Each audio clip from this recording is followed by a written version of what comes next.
From the city of Peaky Blinders, Birmingham, England, I would like to introduce you to Paddy Danda. As the world becomes more automated and the robots take over, it's imperative that we build the right human skills for the future. So pull up a chair, grab a samosa or two, and make yourself very uncomfortable. Hey folks, before we jump into this episode, I just want to say a huge thank you for all of your support over the last few months. As you know, this podcast was an idea that I came up with whilst I had COVID at the end of last year, but the feedback from the listeners has been absolutely amazing. I love all the messages I received through LinkedIn, through email directly, and even the verbal feedback that some of my fellow colleagues have been giving me as well. So really want to thank you for all of your support, which brings me on to some great news. I was super chuffed when I got to hear that this show has been nominated for the Creative Industry Awards, and specifically in the category of Best Content Creator. Now, none of that would be possible without the amazing guests that I get onto the show. I'm purely a facilitator of conversation, so most of the credit has to go to the great insights that people bring to this podcast. So in return, I have a huge favor to ask from you.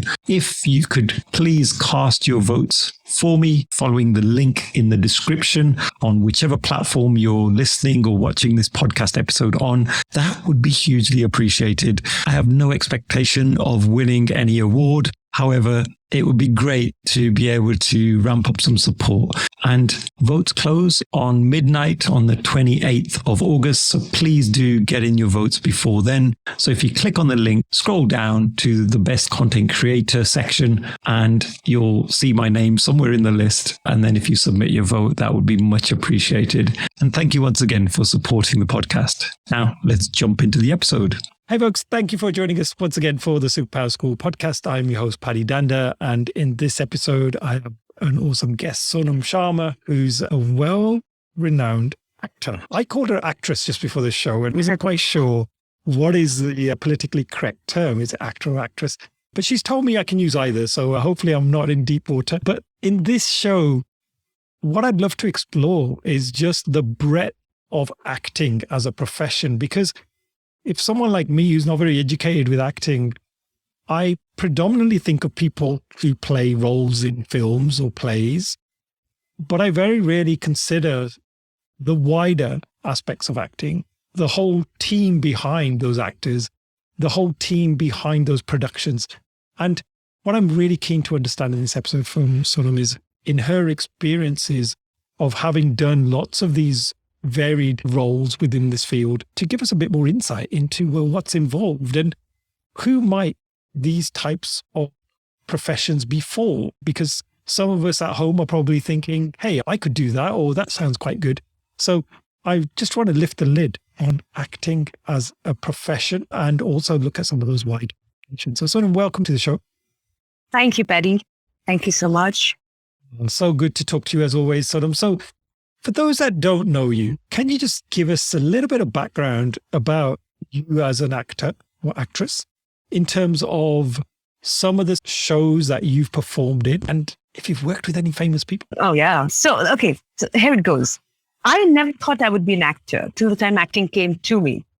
And that happened by quirk of fate, really. And that happened in the UK, actually. I was a design student, happily studying, doing my own thing. And there was a short film that was being shot, and I was just sort of pulled into the show, and I was like, yeah, I'll play one role and just stick around and all of that. But that's when I realized, I'm actually enjoying this quite a bit. So I did a workshop. I got into the entire role of sort of knowing how to act and learning more, reading up more, things like that. But I still didn't think of myself as an actor because I was still trying to figure it out, because I was like, I'm doing this. Is it even okay to think of something else, whilst I work as a designer, perhaps, and I was like, is it even okay? Is it even right that I should be doing this? And I was like, yes, it is, because this is something that's kind of, it's making you happy. So if there's anything that makes you happy, I don't think you need to second guess that. And that's exactly what I've been told. My parents have always told me, whatever makes you happy, do more of what makes you happy. So find your calling and then keep doing that. So I was like, okay, let's try it. So I did. And then I came back to India and I was roped into one of these groups and plays here. And it's perhaps the last and largest surviving English theatre groups in India called Yatrik, which I became a part of. I started off as a marketing person with them, and then they realized, okay, she does act as well. So I got roles on stage. I did a lot of things with them, Shakespeare to some Indian playwrights to a lot of new sort of breed playwrights as well who were trying to make a name on stage as well. And then slowly and steadily kind of took off to camera. And I happened to work with a very interesting person, somebody I kind of look up to, Zoya Akhtar, who is well known in India, Excel Entertainment. So I worked with her for Made in Heaven, which is an Amazon Prime series. I did a lot of short films. I did one with Tish School, New York. The entire crew flew over to India from Singapore. So they got their entire equipment from Singapore, and then they shot in India and like mountains. And we did like a very interesting shoot, like a very surreal horror kind of a story that we shot up there. A lot of interesting things. And if you look me up on IMDb, you'll see a lot of things that I'm kind of associated with even now. And most of these films and projects have been international. Most of them have had somebody famous attached to them. So there's a web series that we did in India, which also became quite popular. Now that I'm working with various dimensions of the film industry, it's just adding more fuel and kind of more sort of ammunition to my arsenal, really, in terms of films, because there's a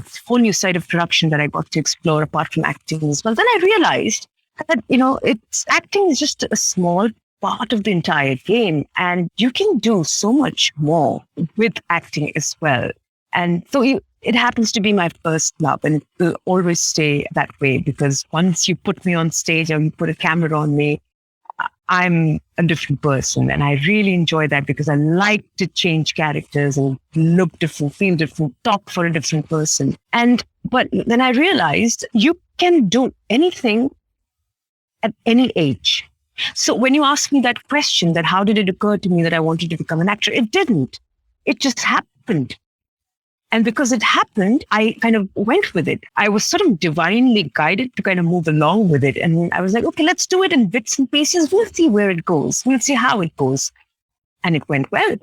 And before I knew it, I was getting offers to act. I was getting paid for stuff that I was doing. And I'd never expected that, very honestly, because I always had a job. I always had another career. I always had something that I kind of could fall back on.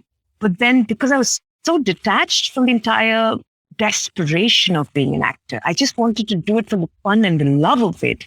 And it kept flowing to me. All these roles kind of kept flowing to me. And not only acting, people understood that I was sort of a multifaceted person. So they said, oh, you're an actor. Okay, fine. We'll put you in a role. But I think you can add a lot of value to the brand of the film as well. You could do a lot of the marketing stuff as well. You could do some social media with us as well. You could help us with production. You could help us with casting. You could help us with even writing scripts for that matter. And then it just became love.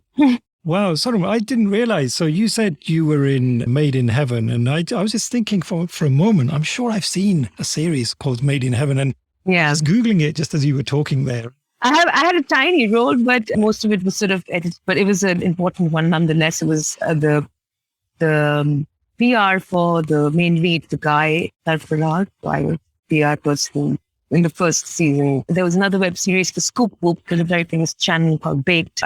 I did a small role there as well. But I've done small roles here and there, pretty decent sort of well-known productions. But I wouldn't say I worked with a particular celebrity yet or in Bollywood, because that's never been my aim. My aim was never to be a Bollywood star. In fact, my mentor in theatre is a very well-known person, and Mr. Abhijit Dutt, and he's a very well-known actor in Bollywood. Also in Bollywood, he's worked with Richard Gere and the likes. But I've never really, for me, stardom is not acting with stars. For me, it's always about the craft of acting. It was always about being known as an actor first. And then, then you attach the sort of celebrity sort of status to it. So I remember sitting next to Kate Blanchett in this, at this summit called Women in the World, where I was one of the 20 handpicked women from India who was, sort of honored for her work with performance arts using women empowerment. So basically stories that empowered women. So a lot of the characters that I played were about strong women coming out of very adverse situations or very hard-hitting roles. For example, the Nirbhaya rape scene that had happened in India, which was a huge thing world over, changing that story to kind of making women stronger when it comes to voicing their concerns and obviously their stories. So a lot of the times I played very bold and very strong women roles, like women-centric roles, and that got me noticed internationally. And then when the Women in the World happened, they obviously had my name going in the list. And the person sitting next to me, I had all of these Bollywood stars all over the place, but the one person that I was actually starstruck to see was Kate Blanchett, because she was so humble. She was so sweet. Like, I was sitting next to her manager and herself, they started talking to me, and not about acting, about the most randomest things in the world. She's asking me about what kind of tea do they offer here at that sort of venue, what is more to see in Delhi and things like that. And she was very, very kind and very nice, and I realized, what makes a person is not what you see of them on screen. It's who they are that translates on screen, So that generosity, that aura, that kind of that she was emanating in that hall, everyone could feel it. It was so palpable. And there were tons of other celebrities, but the entire media was talking to her. Everybody was going to her, and she had that warmth to give away. So I think acting also teaches, if you're doing it right, it will also teach you how to stay grounded and, have a firm head over your shoulders because of the characters that you play, because of the importance that you attach to your craft, because of the fact that you don't let power and fame get to your head, or at least try to not let it affect you in a bad way, basically. So I think, so for me, acting has a very different definition altogether. It's never been stardom. It's never been that, but it's always been about expression. It's always been about expressing myself and being known as an actor. That's what matters. So if people like it, automatically you will be known. So I think whatever little work that I've done, it's earned me a decent name, and people know of me. At least they know that I deliver. I can give a good performance, so I do still get considered for roles.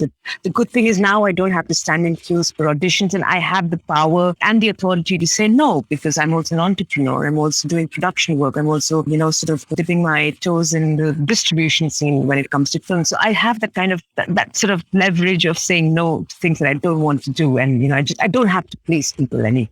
That's what it is. I still do plays. I still rehearse plays online. I still do a lot of shoots remotely. The good thing is that staying in India, I've predominantly been working internationally. Even during COVID, I've been doing shoots internationally from India. And I think that's kind of put me on the map globally more. So I never call myself an Indian actor. I always say I'm an international actor. I'm someone who I live out of a suitcase. So you tell me, okay, so tomorrow we're shooting here. Yeah, I'm good. Let's go. So travel makes it interesting, So sometimes it's just that, that identity that you kind of attach yourself to. Whenever I've thought of actors, I always think of these people as being very confident and very extrovert. So if someone who's listening to this feels more introverted, they have a slight shyness about them, then would you say acting is not the right career to go down? Or would you say there is still some value in pursuing that type of profession? It is the career to go down if somebody is introverted. I'll tell you why.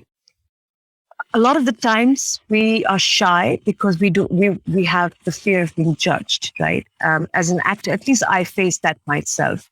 And you'll be surprised how acting happened to me. I was actually told at a therapy session when I was being treated for something which was slightly more deep-rooted mental health-wise, and I was told to do acting as therapy because it's so therapeutic, it's so expressive. You become another person. So you disengage with your own identity. You become another person. You creep under the skin of another character. And then when you live that character out on stage or in front of the camera, it's a different ballgame because essentially you have purged a lot of your negativity or emotions or whatever it is in the form of expression and creative expression through that character. So doctors suggest therapy for introverts, for people who are struggling with a lot of mental health issues, with lack of expression, because it just gives them another channel. It's a bit of a trick. It's a bit of an NLP trick because you're not yourself. I could be playing a Paddy and I could be expressing myself as Sonamm extremely well. But I am not Sonamm at that point. I'm not Sonamm. So it's a huge, it's a very big canvas, so you just need to know how to play around with it. And I suggest it for anyone who is shy, because what it will do is it will not only build that confidence in you, it will also help you understand yourself better. It'll shine the light on those emotions sitting so deep inside of you that you know exactly how to be vulnerable, who to be vulnerable with, who to talk to, who to say what to. There's a whole gamut of sort of things that we tend to suppress and impress upon our subconscious, but acting sort of brings that to light. And it can be a painful process. I'm not saying it's the most easiest process in the world. It's not, because I remember going into characters and not being able to step out of it, not being able to cut off from my character because it was so heavy. Playing a rape victim, a gang rape victim in a Frank Program script. And then I was not able to cut out of it. And I was crying and I was like doing this and that. And I was like, no, get out. This is what you were on stage. Come out of it immediately. But it felt so nice because immediately you realize you've emotionally vomited. There's that, that's something that's come out of you that was dying to kind of reach out to people. So excuse my unparliamentary sort of language here, but it's true. It does help a lot if you take it in the right spirit. And you need to have a good coach, like a really good coach, or somebody that you can train with, a mentor, a coach. I've had a lot of them in my journey, really. But I tend to also observe people on set. So I observe the light man, the person who's doing the camera work, the person who's setting up the stage, the person setting up lighting, even those small things that are being done on set, you learn so much. So it's just about being aware and staying sort of self-aware also. So it's a nice amalgamation of a whole lot of things that the entire team brings in when it comes to acting. The fact that you're in front of the camera, you're already in a powerful position. So once you know that, once you're aware of that, you can move mountains with your craft. Oh, wow. I think I need to emotionally vomit. And actually, just even the journey of this podcast for me has been, I can't compare it to acting because I've never been in that particular profession. But I think even podcasting, what it allows me to do is I have to listen to my own voice. Like, exactly. There's no getting away from that because I don't have a big team behind me. It's like me. Right. I take the episode, I will then edit it, but I'm having to listen to my own voice. And it's so cringeworthy sometimes because none of us like the sound of our own voice. Right? Like I don't know a single person who likes the sound of their own voice. Maybe a singer might. I don't know. I've never interviewed. No, they don't. No, they don't like that. They don't. Either. Like, Michael Jackson had probably never liked his own voice either. Right. So it's like one of those things.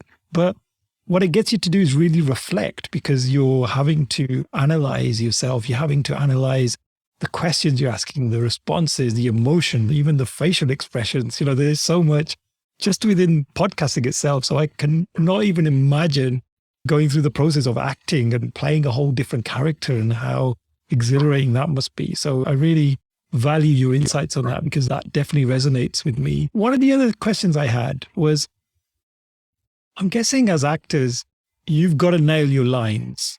And I'm terrible at learning lines, even for like big presentations and talks. And I always go off script because I just can never remember all of the words. So what advice would you have for someone out there who would like to be better at remembering lines or just preparing for a performance? Write it down if it's hard to remember. So what I used to do initially was I had to tough time remembering lines. So some directors really want this of you. They want you to remember it to the T. Like you can't change, you can't ad-lib, you can't do anything. So write it down. When you're writing, you're thinking, you're processing, you're also remembering, your subconscious kind of feeding on it. Another way of remembering lines is mnemonics. That works very well. So for example, sometimes if it's a shorter, say a reel script or a 1 minute script or a 2 minute script, then I kind of divide it into units. And then the letter that kind of starts every unit starts with a particular letter. And then I make a word out of it. So I remember, okay, MOJTL. This is what I'm going to speak about. My name is Sonamm J, whatever. I'm just giving an example. So mnemonics work. What else? And I think reading the script over and over again is also a great way of learning because again, it depends on what is demanded of you. So for example, in theater, we rehearse so many times that it becomes second skin. After a while, you put away your scripts and it's just with you because you remember the response of your co-actor. You remember exactly what you're going to say. It may change a little bit here and there, but that's okay. That's absolutely okay. Where the tasks that really require you to remember lines as they are, that's where you need to put in a little more hard work. So perhaps write them down or, try the mnemonics method or just remember it, like go over it again and again and again.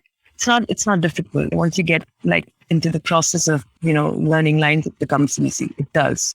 Because when you are also reading, right, as an actor, you're reading, but you're also shining a certain emotion whilst you're reading. So if I'm reading a script, I'm also remembering it, and it's kind of programmed also with my emotion, the feeling that I generate whilst I'm reading it. So that helps. As opposed to just a dry read, when you're emoting and reading, it helps you remember better. Great advice there. And how many times would you say you have to practice something before it does stick? Is there like a magic number? It's variable for different people. So it's funny story. I'm dyslexic. And for someone who's highly dyslexic, I mean, I found out when I was in uni in the UK, and I used to get extra time to prepare for all my exams, et cetera. But I was always a scholarship student because I used to put in extra effort to prove myself. And I didn't even know that I had dyslexia. So what I do now with acting is I use it as a challenge. And I think of it like, okay, I have to remember, say, 30 pages script. Okay, 30 pages script. So I'm going to start today. But I'm going to give myself exactly, say, 15 days. I'm going to read it twice a day, once in the morning, once at night before I go to bed. I'm going to couple it up with a couple of exercises, techniques to remember my lines better. And then see how it goes from 15th day onward and see how far I've come. So that kind of helps. You put yourself on a target, you put yourself on a deadline, you will reach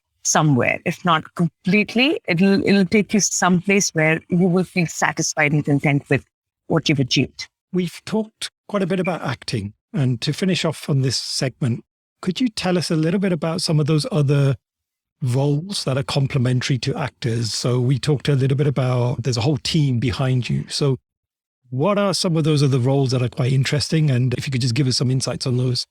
So very interesting, because I had no idea that it could open up so many doors once you start acting or just get involved with the world of entertainment.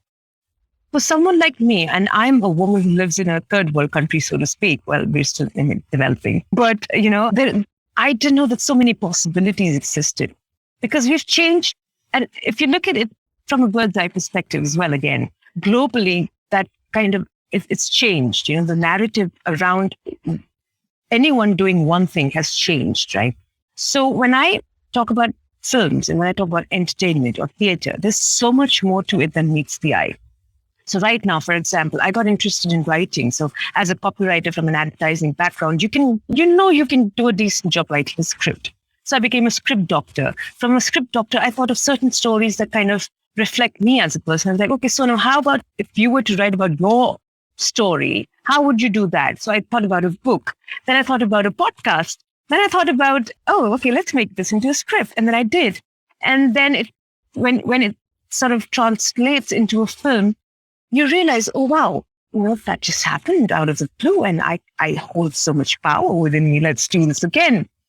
Then you get into direction. Then you try to explore another mode of acting or the world of acting or films. Then I get into direction or production now I'm trying to understand the ropes of the business of acting, because enough of the creative side, I think I know enough around the creative end of films, etc. But I wanted to understand how marketing or branding or how does distribution work internationally. So for example, if I were to explore a completely different market in a different country, how do I reach out to the right people and how do I make my content or my country's content or the content that I'm working with known and seen in a different part of the world, So that's something that really interests me and excites me. Also, distribution has come in, and now where I'm kind of reading up, studying, talking to different types of people. And they say distribution is not really meant for women, but, I want to again break that stereotype. I want to see why isn't it like they say that for real estate in India as well, but I don't understand why. And why can't you do it? Because, everyone can do everything really if they want to. So I decided to sort of take a leap of faith and jump into these various other things that I could perhaps do. So production being one of them, writing, And I think everyone must do that, even as an actor or somebody who wants to become an actor. You don't have to always go the traditional route of acting. You don't always have to audition. You can be a casting person. You can help people with production. You can be an AD, like an assistant director to a good director. You can work as a lighting, camera assistant person. You can work in so many different sort of departments within the industry, itself, that will kind of help you find your way somehow. It will. And the right people do get noticed. And I've seen that always work. So if you have the talent, you will get noticed, come what may. Wow. So that means there is still time for me to break into the film industry. Yeah, absolutely. You have a podcast running for you. You have your own show. So imagine you can direct an entire film and then cast me. Oh, there we go. Yeah, we'll do like just 2 actors in a film. Yeah, that could be like Duel, right? I was listening to an interview with Steven Spielberg, but like Duel, that iconic film where he's got this actor who's being chased by a guy in a lorry. It's literally the 2 people throughout the whole film, right? And there are lots of films like that. Lots of them, just 2 characters, and it's so interesting. It keeps you hooked. It's crazy. Yeah, you just need a good script. Hey, you're like, what did you call yourself? A script guru or script doctor? So we're sorted on that one. And I'm sure I can bring something to the table. I'm sure. Sonamm, thank you so much. And I'd like us to leave on a really positive note. So what bit of advice would you give your younger self? And I know you're not very old, so it's not like, we're talking years ago, but like if you had to start all over again, right? What one big lesson have you learned over the years that you would say, I wish I had done that? I actually don't have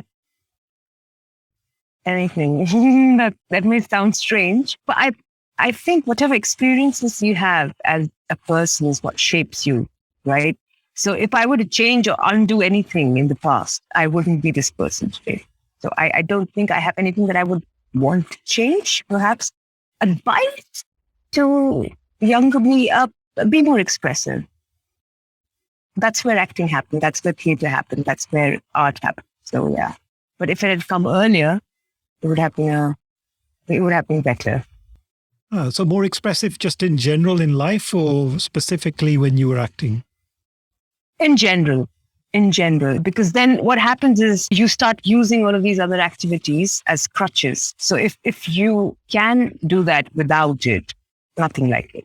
As a person, it just makes you a holistic being. You don't have to depend on different things then. Oh, no, I love that. The fact that every experience we have is there for a reason and we learn from every experience. So actually looking back, you don't want to do things any differently because you have to go through those experiences to help shape how you end up anyway. Absolutely. Because otherwise I wouldn't be this person, right? I wouldn't know any better anyway. So this is who I am. Yeah.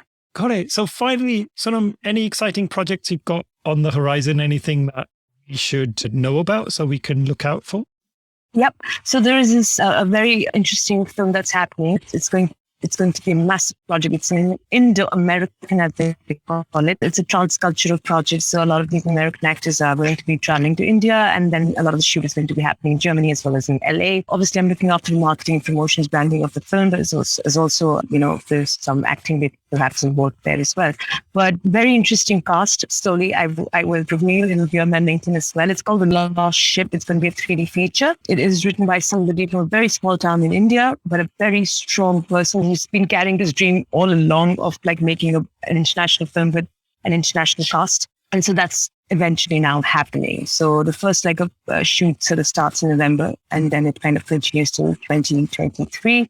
Actors will be flown down to India. It will be a lot of fun because I'm going to meet them all on set, and there are some interesting names attached as well. So yeah, and a lot of other projects are taking place, but I should reveal more as I get more information. So because they're all in sort of a strategy phase right now, or just in the pre-launch stages wherein we're not supposed to speak too much about it. But The Lost Ship is looking very exciting. It's looking very interesting for now. It's a very interesting story. It's fiction, but it talks about when Subhash Chandra Bose met Hitler and how things evolved from there to the present day scenario, and also taking elements from the Ukraine-Russia war. It's, again, I don't want to give away too much, but it's fiction. So remember that. That sounds really creative. So yeah, I'll definitely be having a look out for that. I'll check out your LinkedIn. We've just started promoting it now. So we'll get into the whole pre-production, branding, marketing stages as we go along. Oh, I forgot one more thing. So in the UK, there is something called the Creative Industry Awards that I'm sort of a part of as well. So I'm one of their judges, and they're going to have a lot of interesting people as well. So they're going to actually talk about and also award the creatives in the UK. So they want to make it into a huge affair, almost like a mini Oscars for the creatives, including influencers, including content creators. Apparently, there haven't been many awards which have talked about people outside of the acting and film world. So they want to talk about those micro influencers, the nano influencers, people who are on Instagrams and TikToks of the world have been doing noteworthy work. Also, people on LinkedIn, content creators on different platforms, etc. So yeah, so that's something that is very exciting. And the reason why I've become part of it is because of my connection to the UK. And that's where I started my creative journey. That's where I've studied. That's almost like a second home for me. So there is a possibility that I'm going to be coming and meeting you very soon. Hey, awesome. Definitely let me know if you have plans, and yeah, for sure. We'll definitely meet up, and I'll show you the sights of Birmingham. Not that you've never seen them before, but hey, I'll put my spin on it. Super. Awesome, Sonamm. Thank you so much. It's been a pleasure talking to you. The time just flown by. So really appreciate you sharing some of those insights and your journey. I'm so glad. I hope it resonates with somebody out there. And, I just hope I've given that sort of dose of inspiration or some kind of motivation to people out there. It's all about following your heart and being happy, really.